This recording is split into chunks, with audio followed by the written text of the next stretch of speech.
you can grab one right now. But Bickers, Yes. we thought before we move forward, we'd look back. It was 10 years ago that you won your gold Logie and made a speech that I'm sure you had no idea at the time just how profound an impact it would have. But is it true that you almost didn't make that speech? Yes, I was very nervous. One, because I didn't know if I was going to win or not. And I decided just the day before, gosh, what am I going to talk about? And I thought I'll talk about something that means something to me that I've been meaning to talk about. And then that's when I came up with the beanie idea because Greg, my late husband, had worn lots of beanies to keep his scars covered. And I drove out to a factory to get a handful of beanies to put under the tables of all the people in the auditorium so that if I did win, I could ask them to put one on. But you've got to remember there was a chance I wasn't going to win. So then there was going to be all these tables with beanies under them. Absolutely. In case it got chilly outside. But also because I was incredibly nervous. I've spoken before about my anxiety disorder and the idea of standing in a room full of my peers even now still makes me anxious. And I thought, how will I get through the speech? I'll probably have a panic attack. And there was all these reasons in my head why I shouldn't do it. And right up until the moment of doing it, I almost backed out. And I'm so thankful I didn't because the reaction the next morning is still will forever overwhelm me. And I just think I'm really glad I didn't let my anxiety get the better of me that night. I mean, you're not the only one that's thankful. I'm sure everyone in Australia, around the world, who knows or is living with brain cancer is very thankful for what you did because it started something massive, which we will talk about on the other side of this. But right now, let's just take a listen to the speech you made on that fateful night. I know you all want to party and you all want to go to bed if you're watching at home, but I'm going to use the 2 minutes that I have up here to not thank everybody again because that would be boring, but to talk about something incredibly close to my heart. I want to talk to you about brain cancer. I want to say to you that every 5 hours in Australia someone dies from brain cancer. Every 5 hours someone is diagnosed with brain cancer, and 8 out of 10 people who are diagnosed will die from brain cancer. Everyone thinks it's this rare form of cancer. It is not. It kills more people under 40, and that's a lot of you in this room, more people under 40 than any other cancer. It kills more kids than any other disease. In 2010, my husband, Greg, was one of the unlucky ones, and after a long battle, he died from brain cancer.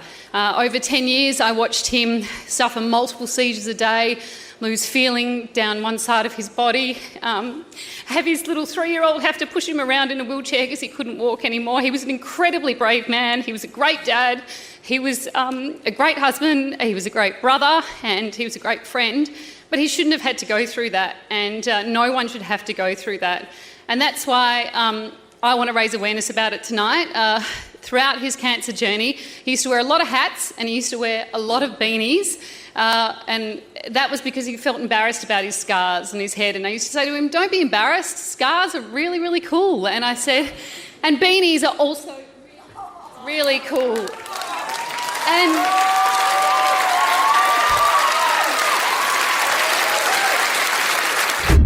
And the speech goes on, but that's when I put the beanie on my head and asked everyone from all the networks to put the beanies on their heads the next day on TV and kids to wear them to school, and everybody did, which was beautiful. We wore them on radio the next morning, as did all the other radio hosts. Did you?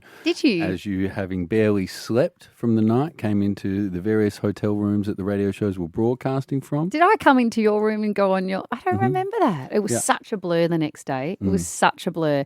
But it's so crazy to think it has been 10 years. And my aim was to raise $1 million, not in that speech. I never planned on raising money. I just wanted to raise awareness. And in hindsight, I should have tried to raise money that night because I'm sure we would have made a lot of money for brain cancer research, but I didn't think about that. It was all very organic, and it wasn't until later that year that I set up my foundation with the aim of raising $1 million for brain cancer research because I naively thought $1 million might cure brain cancer, which I realise now is so naive. However, I had no idea about the scientific world. I had no idea what it would take, and I realise now, 10 years on, we've raised over $25 million for brain cancer research, which is an incredible amount of money. And I'm so grateful to every single person that has bought a beanie.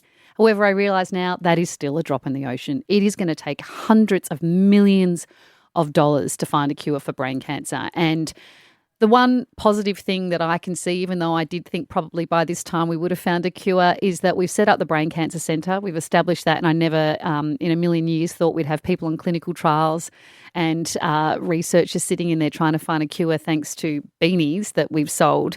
But there's hope. They look at me and say, for the first time ever, there is a huge amount of hope in this space. Survival rates haven't changed in 30 years.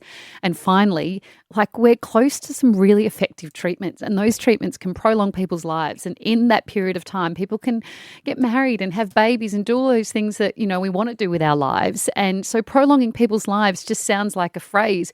It is literally giving life to people who have been diagnosed with a terminal illness. And so, yeah, I really, really hope in another decade, if we're still going strong, we will have found a cure by then. But for now, I just want to say a massive thank you, and please jump online and buy a beanie, and call us now 13 10 60 if you want a beanie. We got some to give away too, and if you want to get involved in the conversation. But from the bottom of my heart, thank you.